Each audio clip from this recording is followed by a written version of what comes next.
I am Elaine.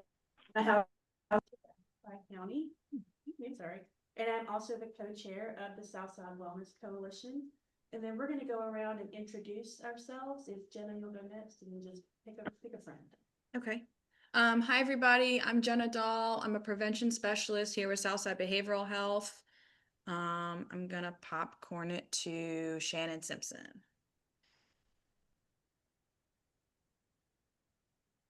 Shannon, if you'll come off mute and introduce yourself, please.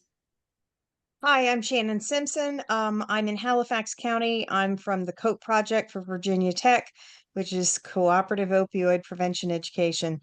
And I'll popcorn it to Dennis. Good morning, Dennis Damians. I'm your veterans representative and work with the Legions, VFWs, and Vets on a Roll. I'll popcorn it too, and I can't see anybody, so whoever else wants to start. I'll popcorn it to Nico. My name. Nico, if you'll come off mute and introduce yourself, please. Yes. Hello. Can you guys hear me? Yes. I'm Nico Martin. I'm a park ranger at Twin Lakes State Park, and I am Nana's husband. I'm here to listen and learn.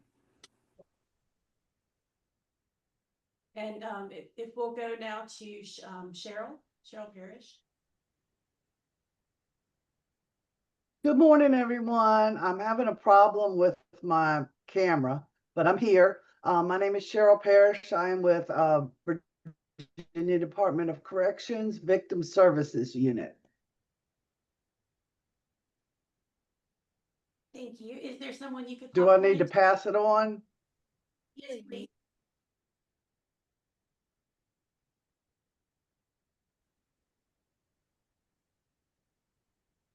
All right, if Kadisha McCargo would like to go next. Hi, my name is Kadisha McCargo. I am the program coordinator for the Mentor Role Model program at Tri-County.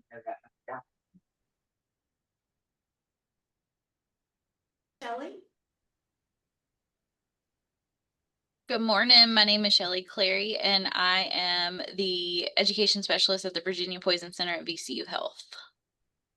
All right, and if you wanted to popcorn to somebody else, hasn't gone yet. Allison. Hey, good morning, everybody. My name's Allison Byrne. I am the Community Engagement and Partnerships Coordinator at the Richmond VA Medical Center, and I work in suicide prevention there. And I will popcorn it to there's a 434 phone number. Hello, this is Kathy Ramsey, and I'm from Pennsylvania County, and I am a retired educator, and I'm also a board member of the Southern Area Agency on Aging in Marshville, Virginia. I'm the Wellness Ministry Coordinator at my church. Hello, can you hear me? Yes, thank you. Bonnie, if you'd like to go next.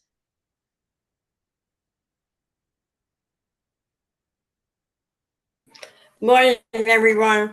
I am Bonnie Daly, a retired Halifax County school teacher. I'm here. I've been in and out of meetings throughout the years, mostly for resources available in the community. And our church in September is having a women's conference, so I'm here gathering as much resource information as I can.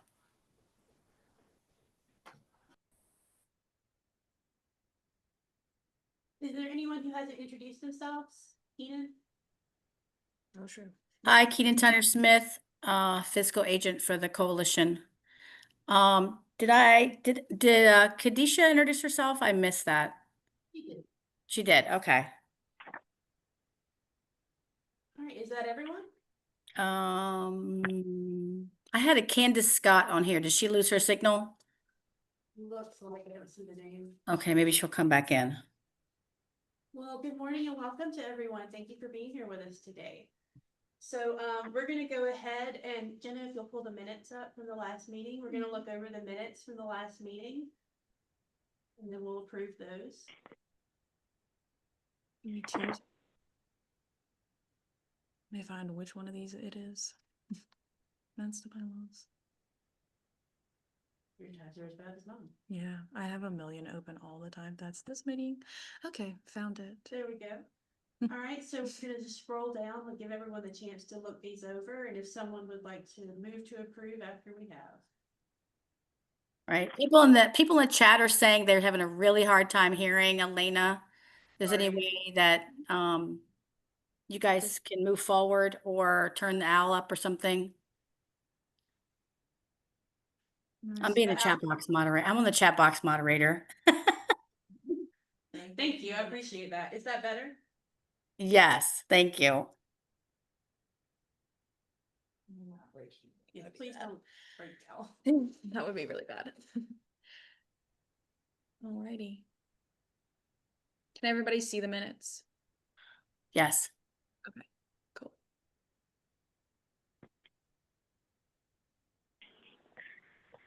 Everybody have a chance to take a look at that?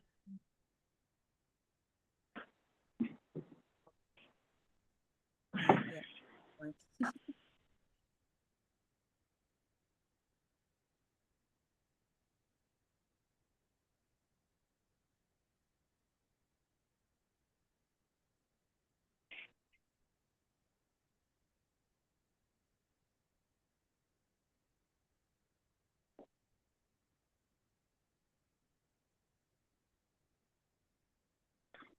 Do we have a motion to approve?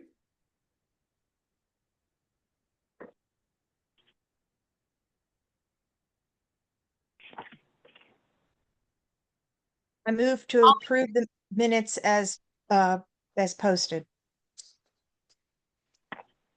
I'll second. All right, who is the second? Elena. Okay. Alright, so we have a guest speaker today. It's me. I'm going to talk about the hidden complexities of rural homelessness. Can everyone hear me okay? Not so much? I can hear you Alright. okay. I'm trying to speak up, sorry.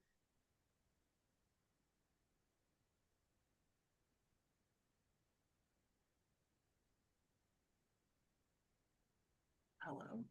Just pulling up the slideshow. All right, so nowhere to go. So I want to talk a little bit about rural homelessness, especially in Virginia, because it's often not what people think it is. Again, I am Sherry Elena Martin. I'm the housing case manager at Tri-County, and I am a HUD certified housing counselor, as well as being the co-chair of Southside Wellness Coalition. So I want to talk about this image a little bit. Most people, when they think of homelessness in rural areas, think it doesn't exist because they don't often see homeless people. This is one of the reasons why. Oftentimes they're camping out in the woods. In cities, it's more encampments on sidewalks. It's visible. People in rural areas want to be more hidden for a variety of reasons that we'll get into. So this would be something that you might see as a representation of rural homelessness. So the public perception of homelessness is what we often think about. Jenna, can you use the chat? Yes. So we often think about people sleeping on sidewalks, on benches, in large encampments like in parks. We think of people panhandling, or as they call it, begging on busy streets and on street corners.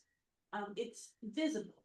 You see it in metro areas that have a large foot traffic for good reasons, because people who need resources need to be near the resources. So urban homelessness often has access to shelters, to soup kitchens, to medical care, and to public transportation. And most of the reason that we think of these images when we think of homelessness is because that's what we see. It's visible, but it's also very visible in media. And because it is more visible, it's easier to collect data for urban homelessness, which gives it more funding priorities. The downside of that is that rural homelessness often doesn't get the funding, relatively speaking, that it should. So the reality of rural homelessness looks very different and somewhat unexpected. It's often people or families sleeping in their cars, sleeping in abandoned buildings, which is more common than you would think, or sleeping in parking lots, behind churches, somewhere with reasonable shelter, but not a safe place to stay. Sometimes people live in sheds, which is also a lot more common than you would think. I receive a lot of calls from people who are living, they can't stay with a friend or a family for various reasons, but their family member or friend has offered them, you can stay in my shed. It happens a lot. People stay in tents, or more often they sleep couch to couch, called couch surfing. This doesn't happen as often in urban areas because urban homeless have resources, not enough, but more resources than we do. And it's also less common for people to stay with other people in an urban scenario. Here, most people will let a cousin, for example, or a coworker crash on their couch for a night or two, which does give them shelter for the night or two, but doesn't do anything to work toward long-term stability.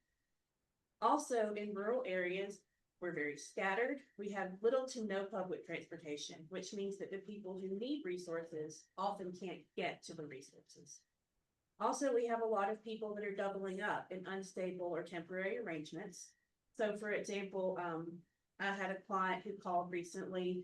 They were staying with their mother because they didn't have anywhere else to go, but it was in violation of the mother's lease. The landlord found out, so she was calling because she had to leave where she was staying right then, or she would risk harming her mother's housing stability. This is also very common. Rural homelessness exists, and it exists in plain sight, but it is often excluded from data and funding because it's excluded from public awareness. So here are some barriers that are unique to rural communities. As we already talked about, there is not a lot of public transportation. There's not a lot of walkable infrastructure. And if the closest place where you could get, say, a free or reduced price meal is 20 miles away, it doesn't matter if you don't have a car. There's a huge scarcity of affordable housing. I think that we can all testify to that. Rents have gone up, the housing stock has not. So what is available often isn't affordable. There's also a scarcity in behavioral health services. We have Southside Behavioral Health, we have PATHS, we have Centera Behavioral Health, but we don't have a huge amount of behavioral health services relative to the population that we have. The services that we do have available are often very far apart or difficult to get to. Also, in a person experiencing homelessness in an urban setting is more likely to access services because they don't have the fear of stigma. It's often less concerning, although still concerning, that they may lose custody of their children. Whereas in a rural scenario, if a person goes to social services and says, I'm homeless, I have 4 children, they're often concerned that they will lose custody of their children. Sometimes they're facing legal consequences that may prevent someone experiencing homelessness for asking for help if they have a warrant out, if they're using substances and they're concerned that they may be prosecuted for that instead of receive the help they need, so they don't ask for help. Also, outreach is very expensive and logistically difficult in such a rural area. So I want to elaborate a little bit about the role of stigma and isolation. This is another area where homelessness looks very different in a rural versus an urban scenario. So we all live in relatively small towns. Even if you live in South Hill, South Boston, they're small towns. So small town dynamics play a part. Everybody knows everybody. And you don't want to be the person that everyone's talking about. I saw so-and-so sleeping outside. I heard that so-and-so got evicted. So people want to keep their situations to themselves out of a fear of gossip or judgment, and also the legal risks. If you don't have somewhere safe to stay and you decide you're going to sleep at, let's say, a church picnic area because it has an awning, so you're out of the weather, technically you're trespassing. If you set up a tent in the woods, you're technically trespassing. If you have outstanding warrants, you don't want to risk encountering the law. So again, it becomes so important for people who are experiencing homelessness in rural areas to try to stay hidden, which makes it difficult for them to receive assistance. They also sometimes have a fear of being identified as using substances, which, I mean, that's kind of what we're all about. We know that the fear of being identified as using substances often prevents people from seeking assistance for their substance use disorders. It's more complicated when they are also experiencing homelessness. People hide to protect themselves. That makes sense, but it also reinforces the belief that homelessness doesn't exist in rural areas. Substance use is often a response to trauma, we know that, and survival stress. In rural areas, treatment options are limited. People using substances may avoid seeking help, and stable housing we know is a foundation for recovery. Housing First is a model, I'll briefly explain. Housing First is a model that we use. It's considered that if you are not stably housed, you don't know where you're going to sleep tonight. It's not reasonable, practical, or sometimes possible to expect that you have a job, to expect sobriety, to expect that you're receiving treatment right now. You have to be focused on your shelter before you can focus on any of the other things that also need to be addressed. So Housing First is the model where we want to support recovery by reducing barriers to housing access, which is something that our current federal government is looking at changing. The Housing First model works, and it is currently the HUD accepted model, but it's in danger. And I wanted to briefly give an example of a client I work with. So it's not uncommon for people who are on the cusp of ending their homelessness, of getting stable housing, to have a sort of apathy to change. Change can be fearful. It can be scary, even if it's good change. We have a program called the Permanent Supportive Housing Program, which I will be talking a little bit about later, but it's essentially for people who have been homeless chronically, who have had a lot of homelessness, and have a substance use disorder, a mental health disorder, or some other disability. I was working with a client. She had been homeless for quite a long time. She had substance use disorder. And we were supposed to meet at her new unit to do the move-in inspection, and she didn't show up. And it turned out that she had been arrested on the way there for driving under the influence. So instead of moving her into her new unit, she was incarcerated. And I'm not sure where she is now, because as far as I know, she's still not. This is not uncommon. But it's a big part of why Housing First matters. So I want to talk a little bit about the HUD definition of homelessness. HUD defines homelessness as living in a place not meant for human habitation, in an emergency shelter, or in transitional housing. In our area, we don't have an emergency shelter, and we don't have transitional housing, which means that the only version of homelessness that HUD accepts that would be applicable to our area is living in a place not meant for human habitation. This narrow definition excludes many rural situations, and it prevents people from qualifying for programs like permanent supportive housing for a critical reason. If a person has been sleeping in their car for 3 months, but they haven't told anybody, it's not been documented that they have been homeless. If they've been in a shelter, we can document exactly how long they were homeless. If they're in a transitional housing program, we can document how long they've been homeless.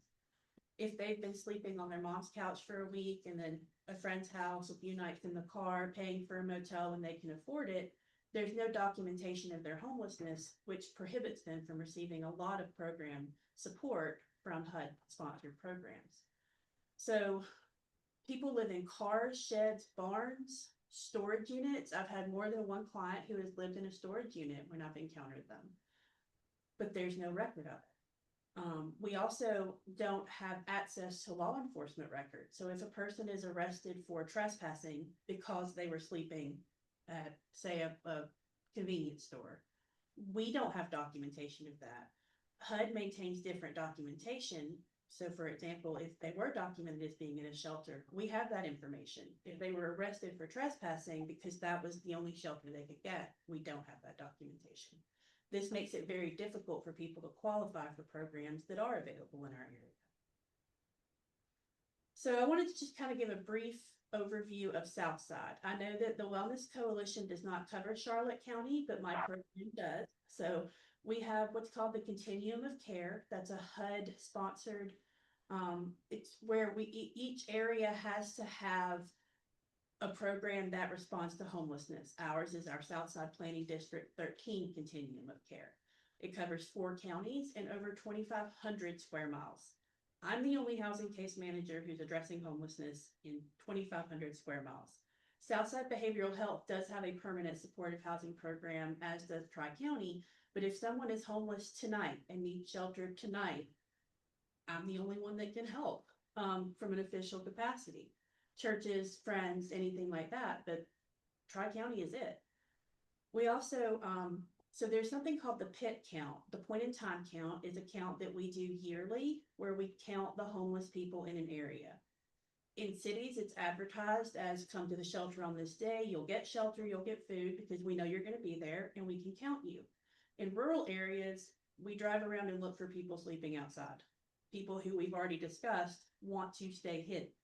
So we often miss so many individuals and families who do not have access to shelter services, which means that they don't get counted, which means that nobody knows they're here, so we don't receive funding. So undercounting leads to fewer resources being allocated, making it harder for rural communities to build capacity and meet the needs of the homeless people in the area. Rural outreach requires more time, more travel, and more coordination, but we still count fewer people despite there being there. So this is why recovery and stability can be difficult to reach. We talked a little bit about the apathy to change that some people are experiencing. There are also, as we discussed, few treatment options nearby. Transportation is a major barrier. There's not a lot of affordable housing. Criminal records related to substance use or other criminal situations can make it harder to secure housing and employment. I know in Mecklenburg County, because of the economy in Mecklenburg County, there aren't as many private landlords. People are working through realtors and development companies, even for their rentals. They run background checks. And if you have any kind of criminal record, if you don't have good credit, you often can't rent a house, even if you can afford an apartment, even if you can't afford it, because you can't pass the background check, making housing stability more difficult to obtain. People often face deep shame, stigma, and isolation, so they often don't try to change because they don't think it's possible. And many housing options may require sobriety. That excludes people who are still actively using. So here are a few things we can do. There is currently no homeless shelter in Southside Virginia. Tri-County offers hotel vouchers for people who are verified to be homeless, which, as we discussed, can be very difficult to do. And funding does not anywhere near meet the need. The permanent supportive housing is available through Tri-County and Southside Behavioral Health, which does start to begin to address those gaps. But despite these efforts and strong community partnerships, the need for emergency housing in our area far exceeds the resources available. And I mean, significantly. I received so many more calls from people who are homeless, who are literally homeless according to the HUD definition, but we don't have the funding or we can't verify. And because our program is HUD funded, we have to be able to verify. So gaps remain in mental health care, in substance use treatment, in child care, especially in affordable housing and in job support. All of these things make it very difficult for people to retain stable housing. And if you've lost stable housing, it is so much harder to gain it back than it would have been to retain it, which, as we discussed, is already very difficult. So here's what we can do. Promote trauma-informed harm reduction approaches. Advocate for more supportive housing and treatment access, and especially affordable housing. Support mobile outreach and transportation options so that people can access the services they need, and collaborate across sectors to meet people where they are. I want to talk a little bit about this graphic. This information comes from the U.S. Department of HUD, Housing and Urban Development. So you'll notice that this says 20% of people who are experiencing homelessness reported having a severe mental illness. 15.6% reported chronic substance use. Those are self-reports. Most, I won't say most, but many people who are encountering someone who is trying to assist them, where most of this information came from was people directly interacting with people experiencing homelessness. A lot of them aren't going to report it. Some of them may not know they have it. So these numbers are not necessarily accurate to what the situation actually is. These are just what people report their situation is. So Again, I just want to emphasize that rural homelessness exists. It is in our community. I see it every day. It is just harder to see because it's not what we expect to see. But it can only remain invisible if we refuse to see it. So I hope that you've all learned something. If you have any questions, let me know. But that's it.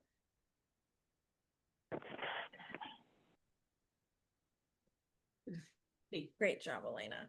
Thank you for that. Does anybody have any questions? I have a question. Sure. All right, I'm Kathy Ramsey, and I am from Pennsylvania County. And is there any way this presentation can be obtained? I was trying to take notes, but going pretty fast. But I would like to have that to share with my community as well as the Southside area on aging. So will this presentation be available for us? Sure, I can have Jenna email it to you if you'd like, anybody who's interested, but also we do record these meetings, so this presentation will be posted on the coalition website, as it was presented. Okay. But yeah, we can absolutely email you the slideshow if you'd like.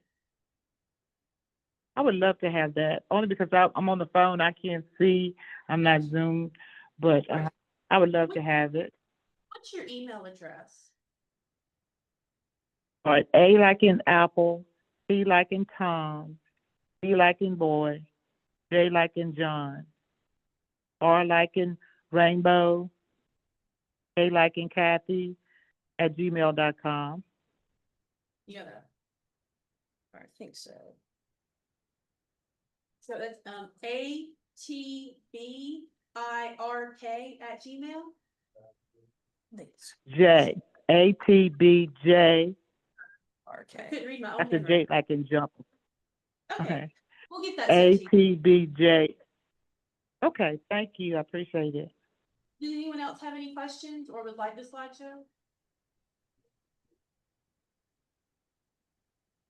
All right, well, we'll move on to leadership team updates. So, Jenna, do you want to talk about the bylaws or do you want me to? All right, so we do have new bylaws that we would like to be voting on. The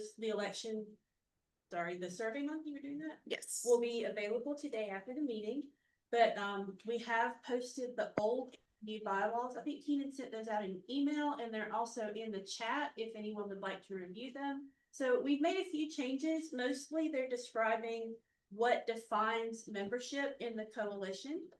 We also made some changes with regards to how voting will work. We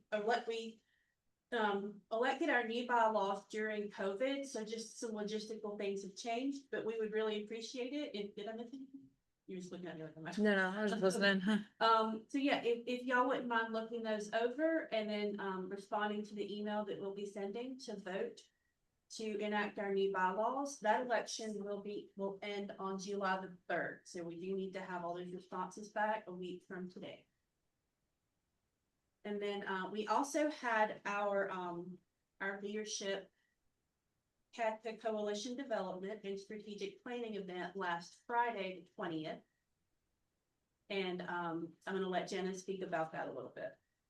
Yeah, so we had Dorothy Cheney, a CADCA master trainer, come in and talk to about 19 coalition members. We had members from all different counties, all different walks of life, and then also ranged in years of service with the coalition. I think we had most was like 8, and then some people were their very first time coming. So we were really excited about that. We had a really good conversation. We learned a lot about prevention science, coalition's purpose, and then we moved on to kind of what do we need to do and look at in our communities. What we kind of decided on was targeting youth vaping. So the next steps are kind of maybe going into a reorg about grouping, right? How we want to address youth vaping. Yeah. We specifically talked about it being a big issue with availability.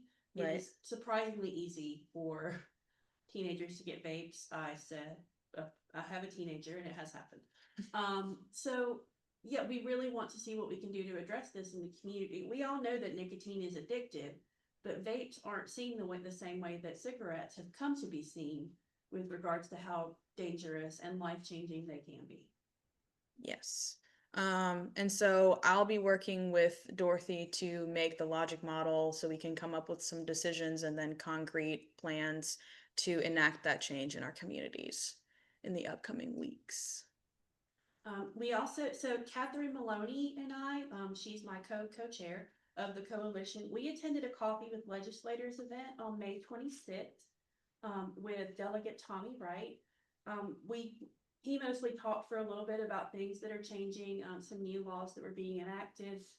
One of the ones that I think is particularly relevant to us is that there is a new bill that would make if you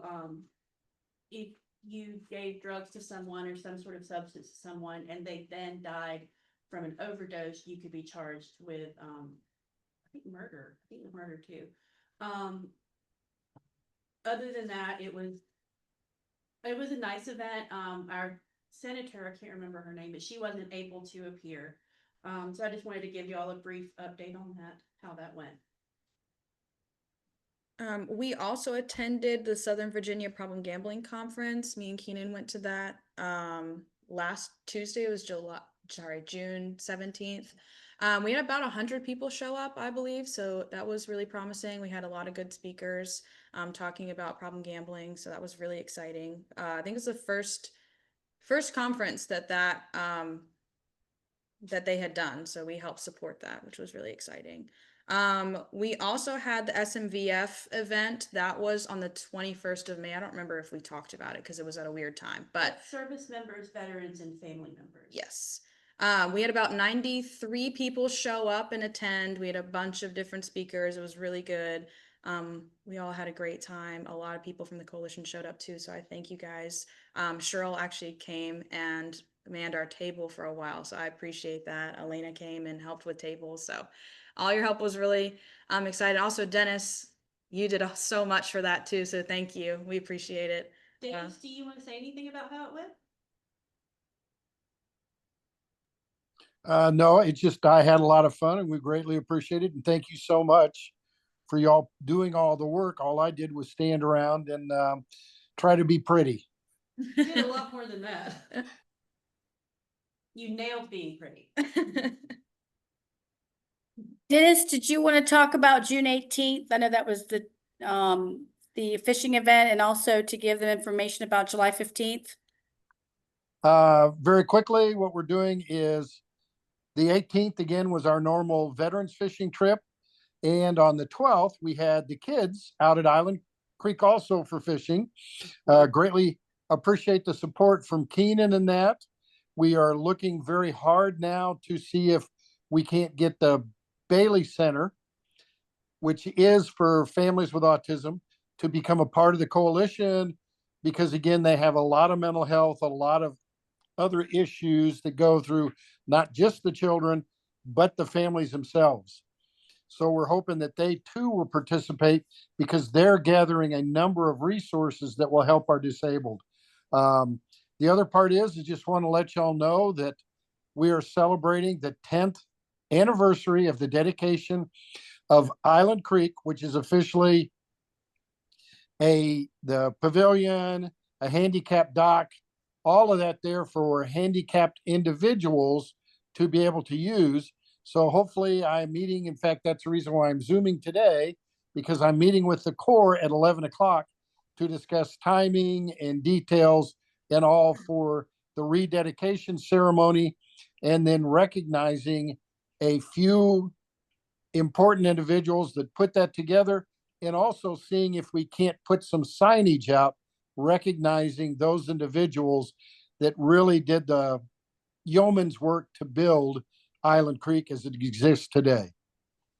That's it for me. Thank you. Thank you. Thanks, So Dennis. we've had a few people come in. Do you want to introduce yourself real quick? Jamie King and Kevin White. Who else in the meeting? I see it. It's a few people. I want to make sure I made it because we had a little bit of updated information from. Now's a good time. Yeah, go ahead. Okay. Who else here? We've got Kenan, Shannon, all these people too. Okay. Quite a few. So real quick, I'm glad I made it. I got hung up this morning in some other meetings, but I wanted to come back and give some updates to what we worked on Friday in a roundtable. We met with, a group of administrative people at the sheriff's office, also with our juvenile judge and our Commonwealth's attorney yesterday, and explained to them what we had discussed and what we were working on with the coalition so far as the THC and the vapes. They were all very appreciative. They were very supportive. And we spoke with Judge Miller and also Mr. Nash, Commonwealth Attorney, and both of them be willing to come speak, answer questions, help give some direction with some of our initiative that we wanted to pursue. And also spoke with Mr. Nash this morning, and I know we talked about the chambers. If we could do some work with the chambers, I think that'll help us a whole lot, even if it's some peer-to-peer saying, hey, this is what we know we're facing in the community. Some of our peers are not holding up their end of the bargain with some of their things with our juveniles, but just discuss some of those things. But I thought it'd be important if both of them could come in at some point, so if we can get some dates together, I'll reach back out to them. And also, Mr. Nash brought up, if we have any connection to Tommy Wright, he heads up a lot of the stuff with tobacco and different stuff like that. Might be a good partner. I was just speaking about him because I was updating about the coffee with legislators, Catherine and I went to. Cool. So maybe get him involved in kind of way because of his background and his and some of his other dealings that he may have with that could help us. But those are some of the things, but very appreciative and very very attentive in what we brought back from the coalition meeting from Friday. Yes, thank you guys for doing that. And thanks for updating us too. We appreciate you guys coming. Awesome. Thank you. Do we have any more leadership updates? Kenan, do you know of anything? I know we need to talk a little bit about YADAP. So we have a team of young folks who are registered to attend YADAP, which is the Youth Alcohol and Drug Abuse Prevention Conference at Christopher Newport University, which is the third week of July. It's from Monday, starts at 2:00 Monday and ends at 11 o'clock on Friday.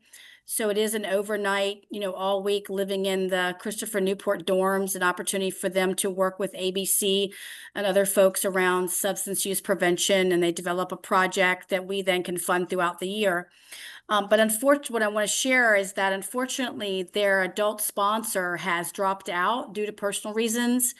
And so we have been researching both with Halifax High School staff there, as well as local folks, even maybe possibly a parent of those young folks, but we have not been successful. So if we're looking for someone, the deadline, unfortunately, is this Monday. We've been looking really hard, but YADAP has given us a deadline of this Monday, June 30th, to announce whether we do or do not have an adult sponsor, because of course that person has to go through a background check and health forms and things like that in order to participate. It would just be an obligation to be the adult on campus with the folks and with the 4 students. You do not live with them. You live separately with other adults on the campus, but you're meeting with the adults, talking about what's going on in our community, allowing those 4 folks. They work with ABC to develop a plan as to something they want to do in their community around substance misuse. And then Jenna certainly will be helping that team bring their plans to fruition, and certainly help with any documentation and reports and things. Jenna, did I share that? What can you add? Yes, I think so. The other thing is that it is a year-long project. Technically, we are using this kind of to train the leadership team for our youth coalition in Halifax. So they will be bringing back a project, but you wouldn't be required to enact that project yourself. We would be doing that with the whole group. Shannon, did you have a question or a comment? I have a comment. I know that Crossroads and Empowering Piedmont, they have a YADAP, but they don't have any kids going this year, but they have a person that's in charge of it.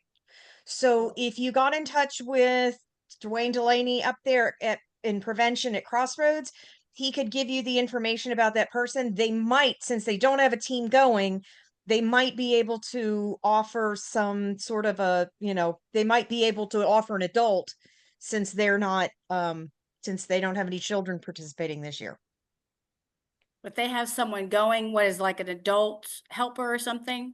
Well, no, what I'm saying is they have a person that usually does the YADAP, but they don't have any kids doing it. So their person might be willing to step in and help to get our kids there because they're very, they're very committed to the YADAP process.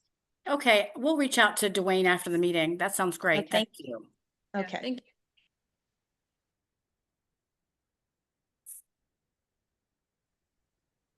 All right. Do we have any TARP updates?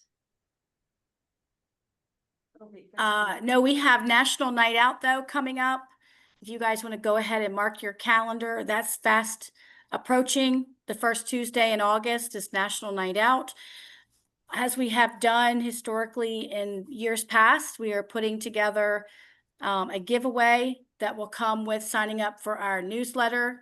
The giveaway will consist of a book bag full of materials and items for a young person, and then a self-care box for an adult, which has items, of course, that are connected to us, as well as some goodies. We do plan to set up our coalition table along with TARP information as well at the 4 locations, Brunswick, Halifax, South Hill, and Chase City.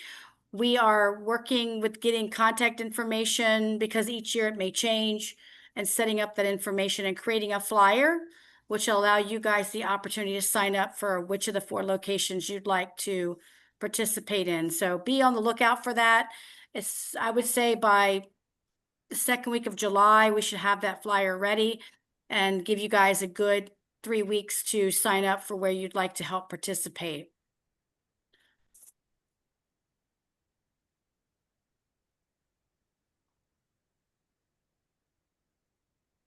And then to piggyback on that, in August 28th, we are sponsoring the Race App Conference. So the coalition, our coalition, along with the Danville, Pennsylvania Coalition Race App, is hosting a conference around substance misuse in August. I can share the flyer real quick if you'd like. Yeah, that'd be great. And the registration is open. Man, if Hey, I can Kenan, get it there. is Wednesday, the 27th, according to the flyer. Oh, thank you. Did I say that wrong? Did I say 28? My apologies. Oh, hang on, wrong one.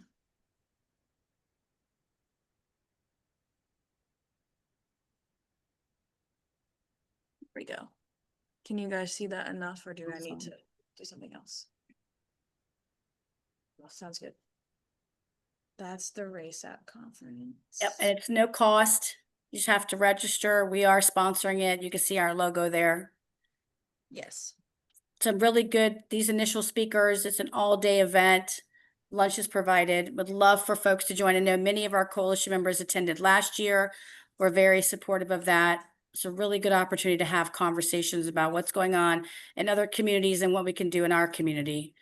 And I know that since, the idea that Danville, Pennsylvania is not part of our coalition, but y'all were close neighbors, a lot of the same concerns about what's happening in our part of Virginia, as well as the fact in rural areas and both of our different catchment areas. Lots of really good conversations that we had. I think Dennis and Janet, those who have been to different conferences there, can speak to the commonalities we share with that community.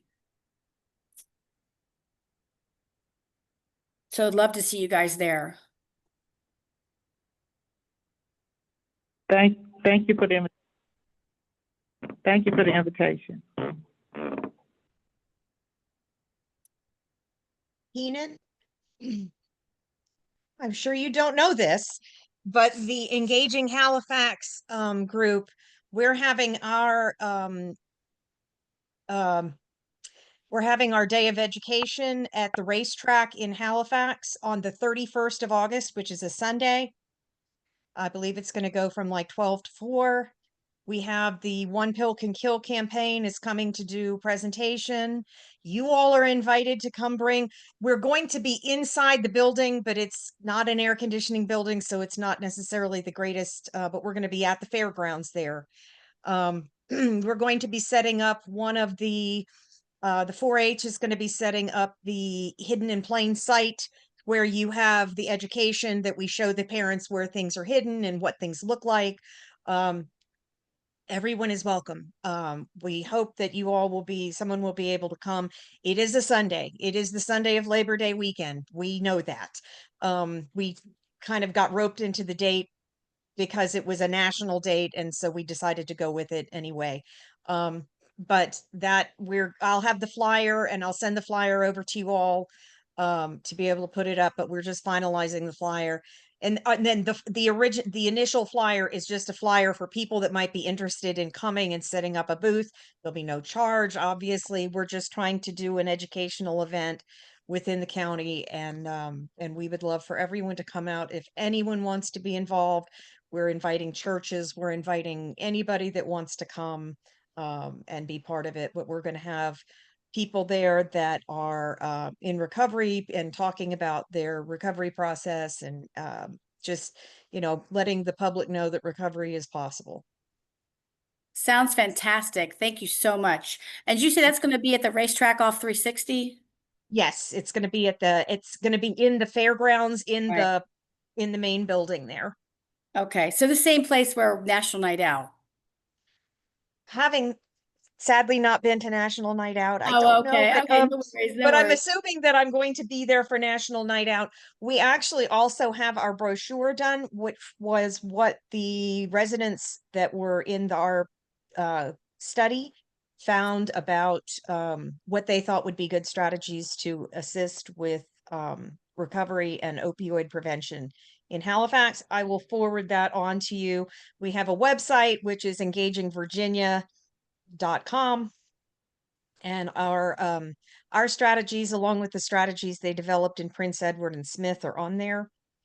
But we're just kind of getting our heads above water with all that, because there's 5 of us, and trying to get all that going. But it's good information, and it's a good it's very interesting what the public thinks. In education is the number one thing, and that it was just, especially with talking about the theme of lack of transportation, and that's one of the biggest hurdles that we have in the county, in these counties, is the lack of transportation. You may want to reach out to Centera for their mobile bus to see if maybe they could come. Yes, we have the school board is bringing their new bus, that is their little education bus that they're going to have for preschoolers. The Feeding Halifax bus truck will be there. We have some race car drivers that are anti-substance use, that want to come and just set up their cars so people can come look at them.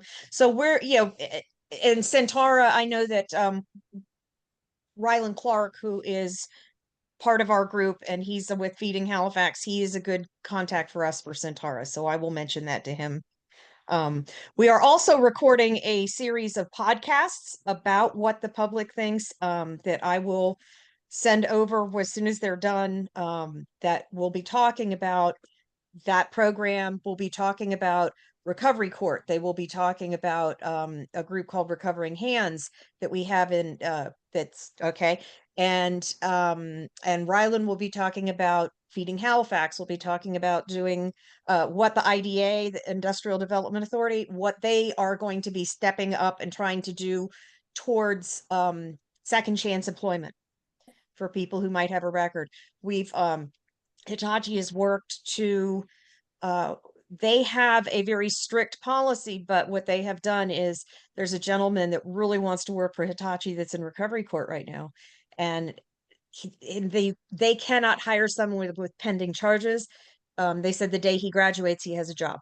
So they're, so a lot of companies are kind of listening to what we're saying, because one of the things that we said in the report is that we need to find steady, good employment for people, and work with the work with the businesses in our community to provide second chance employment. And the IDA is very very willing to participate in that. So I will be sending all that over to you all, and let you, because we definitely want you all to be participating. We're not trying to keep this to ourselves. I have a few other ideas for people you may want to speak to, but I'll email you so as not to bore everyone else. That's okay. Please do, because yeah, the recovery court is and the court system wants to be there. This is, we have a lot of people that have signed letters of interest. So that's what we're kind of working on in this 2-week area is finding people that would like to come. Well, thank you for sure. If you can send the flyer over, I'll give it to anybody I know who may be interested. Excellent. Thank y'all. Did want to also share on July 26th that we are hosting a CPR, the free CPR, which is a non-certified CPR with Amanda Hutchins from the health department. And we're offering Revive training at the Vibrant Church in South Hill on Saturday, the 26th. A lot of these flyers all these events that we've been sharing we're in our most recent newsletter that came out on Monday. And then when Shannon gets us the flyer for the August 31st, we'll add that in. So please make sure y'all are getting that newsletter. If you're not, please let Jenna or I know. I'll put our email on the bottom that we share in the chat box. Anytime you guys have an event, if you will send us some kind of write-up or a flyer, just so we have a way of getting it on Facebook, our Instagram, and in the monthly newsletter, so that we try to reach as many people as possible. Our newsletter currently has a following of over 1,100 people, so it's a great opportunity to get things out in the community for folks who may not be able to attend regular meetings.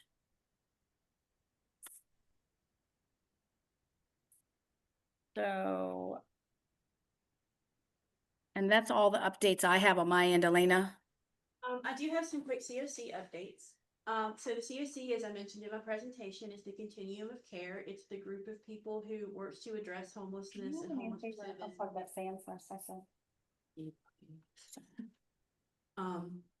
So we do have a meeting this afternoon at 2. If anyone would like to come and address homelessness with us at 2, I will be glad to send you the link. We currently have very limited funding. It's the end of the fiscal year. Y'all know how that goes. We expect to receive more funding from VHSP. That's Virginia Homeless Solutions Program. They're administered through HUD, which is the Virginia HUD administrator, so to speak. So we are expecting to receive more funding sometime in July for prevention services. That's where if you are in danger of becoming homeless because you are behind on your rent, if you are eligible, we may be able to help get you caught up on your rent to prevent homelessness. We have rapid rehousing, which is if you are homeless, we can help pay your security deposit, your first month's rent, potentially utility deposits, so that you can not be homeless anymore. That's the point of it. And then we also have our emergency shelter program, where if you are verified to be homeless and we do have the capacity, we can put you in a hotel while we work to find more stable housing. We also do still have our permanent supportive housing program, as does behavioral health. Other than that, I don't have a lot of new updates since we're at the end of the fiscal year. We haven't been doing very much, but we are trying to grow our COC so that we can more adequately address homelessness. So again, if you are interested in participating at all, we would love to have you. I will be doing a presentation there today as well, so you can hear me talk some more. But that's all I have for now, and then I will update y'all on the next meeting about how today's meeting goes.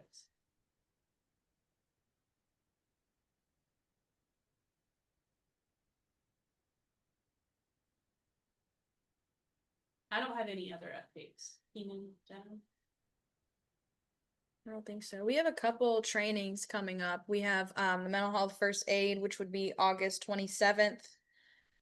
We've got another assist training, which will be Wednesday, September 3rd and 4th. We've got a rapid revive and lock and talk that's happening at the SVCC Alberta and Keysville campuses on the 22nd of September and the 25th of September. And then we've always got virtual lunch and learn revives going on. That's going to be, our next one is going to be Wednesday, July 23rd, if anybody's interested.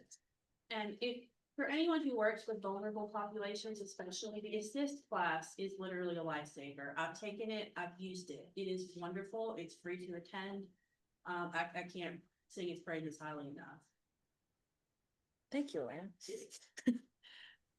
And just to piggyback on Jenna's announcement about the mental health first aid, We now have 2 trainers who are certified to train older adult mental health first aid.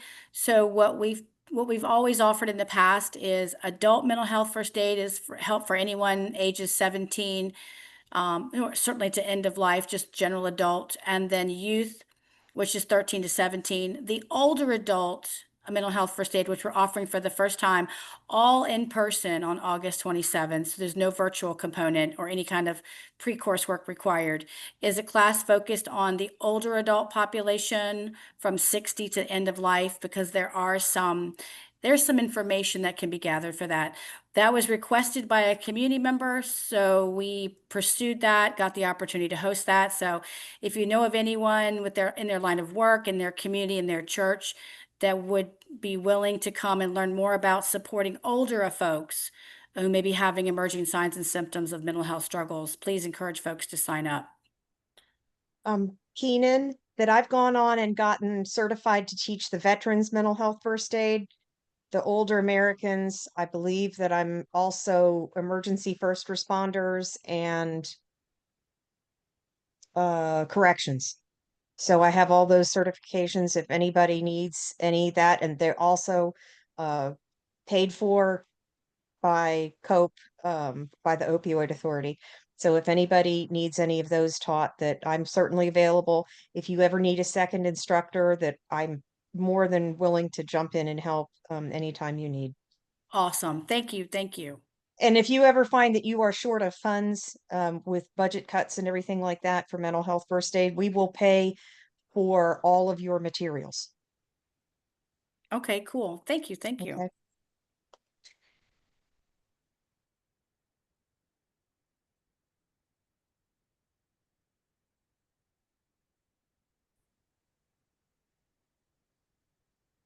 Okay, anybody else? Member updates? Announcements? I wanted to make an announcement. I am Kadisha McCargo, the new coordinator for the Mentor Role Model program at Tri-County. And we're trying to rebuild the program. So I'm looking for mentors. I'm looking for mentees. So to help with that, I am having an open house event on July 17th from 1 o'clock to 6 o'clock. It's going to be at the main Tri-County location, which is 1176 Huell Matthews Highway, South Boston. We're going to have free food while supplies last, games, giveaways. I have some local community resources coming out, Building Buddies, the Silva Art Collective, they'll be out there. Southside Behavioral Health. I have a couple of, I think they are counseling centers coming out, New Directions, they'll be out there, as well as Centera. So if you're available, come on out. You can bring the kids. We're hoping to have a good time, and as well as get some people signed up to be mentors and mentees. And we're about to share that flyer on the screen.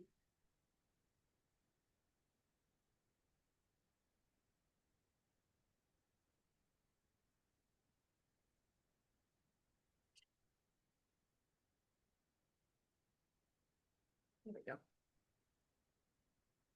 So yeah, definitely anyone who's interested in being a mentor, working with young people, we would really appreciate it if you would come out to this. Our mentor role model program is really important, and we're really trying to get it up and going. We all know how important youth engagement is. So if you're interested, please come and join us.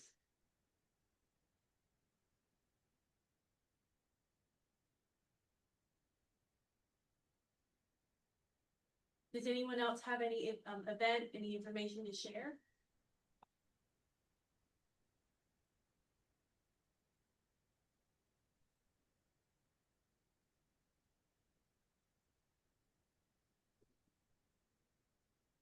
All right, well, our next meeting is, as usual, a hybrid meeting. It will be on July the 17th at 10 a.m. If anyone has anything else to share, now's the time. Otherwise, we're going to wrap it up, I think. All right, I make a motion to adjourn, 11:03. Shannon seconds. Kathy Ramsey, second. All right, thank you guys. We appreciate you being here. All right, you'll close down the recording. Remember to vote.